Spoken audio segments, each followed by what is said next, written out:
காலத்தில் நாம் இருக்கிறோம்.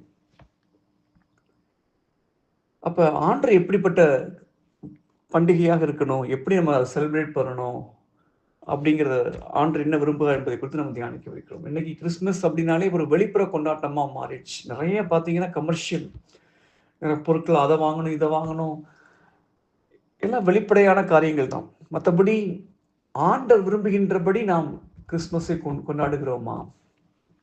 கிறிஸ்துமஸ் என்றாலே குடில் வைக்கணும், கேக் வாங்கணும், புது ட்ரெஸ் வாங்கணும், உணவு வகைகள் இது பண்ணணும், கிஃப்ட்ஸ் பரிமாறிக்கொள்ளணும், பரிசுகள் பரிமாறிக்கொள்ளணும், வண்ண விளக்குகளெல்லாம் அலங்கரிக்கணும், ஸ்டார் கட்டி தொங்க விடணும்.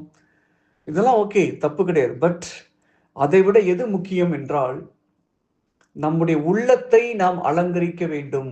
அதுதான் இங்க சொல்லப்பட்டிருக்கு. அணி செய்யுங்கள், அலங்கரியுங்கள், இந்த அன்பினால், தாழ்ச்சியினால், பரிவினால் உங்கள் உள்ளத்தை என்ன பண்ணுங்க, அணி செய்யுங்கள். இதுதான் இறை மக்களுக்குரிய முக்கியமான குணாதிசயமாக இருக்கணும்.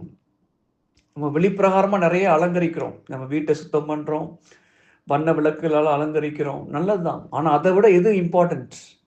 நம்முடைய உள்ளத்தை அழகுபடுத்த வேண்டும், அலங்கரிக்க வேண்டும். ஆண்டவர் எப்பவுமே வெளிப்புற கொண்டாட்டங்கள், வெளிப்புற அடையாளங்களை பார்த்து ஆண்டவர் மகிழ மாட்டார். இயேசுவை மகிழ்விப்பது எப்படி?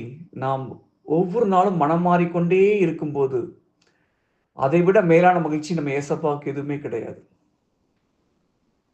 லூக்கா 15ஆம் அதிகாரம் 7 மற்றும் 10 நாம் படிக்கிறோம். மனமாற தேவையில்லாத 99 நேர்மையாளர்களை விட மனம் மாறிய ஒரு பாவியை குறித்து விண்ணகத்தில் பெரும் மகிழ்ச்சி உண்டாகும். டோட்டல் பரலோகமே எப்ப மகிழ்ச்சி அடையும், கொண்டாடும் என்றால் நாம் பாவத்திலிருந்து மனம் மாறும் போது, நம்முடைய உள்ளத்தை தூய்மைப்படுத்தும் போது, அலங்கரிக்கும் போது.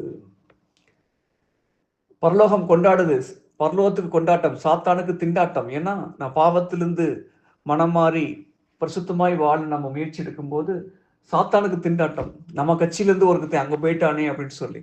ஆனா பரலோகத்துல கொண்டாட்டம், ஒரு பாவியாகிய ஒரு மனிதன் இயேசுவை பின்பற்றக்கூடிய மனிதனாக மாறிவிட்டான் என்றும் போது டோட்டல் பரலோகமே கொண்டாடும். உதாரணத்துக்கு ஒரு குடிகார கணவர் மனம் மாறும் போது அந்த குடும்பத்துல அந்த மனைவிக்கு மகிழ்ச்சி, அந்த பிள்ளைகளுக்கு மகிழ்ச்சி, அம்மா அப்பாவுக்கு மகிழ்ச்சி, அந்த சுற்றத்தார், அந்த வீதியில் உள்ளவங்களுக்கு எல்லாருக்குமே என்ன பண்ணும், மகிழ்ச்சி. டோட்டலா பாத்தீங்கன்னா அது மாதிரி தான் நம்ம மனம் மாறும்போது, பாவத்திலிருந்து மனம் மாறும்போது, பணம், காசு, சொத்து, பத்து, ஆஸ்தி, அந்தஸ்து, உலகம் என்று உலகத்துக்கு பின்னாடி ஓடிக்கொண்டிருந்த ஒரு மனிதன் அதையெல்லாம் விட்டுட்டு எனக்கு இயேசு போதும், நீ இயேசுவை நான் பின்பற்றுவேன் என்று இயேசுவை நோக்கி திரும்பும் போது டோட்டல் பரலோகமே அங்க என்ன பண்ணும், மன மகிழ்ச்சி அடையும். தேவ மாதா, வான தூதர்கள், புனிதர்கள் என்று அனைவரும் என்ன பண்ணுவாங்க,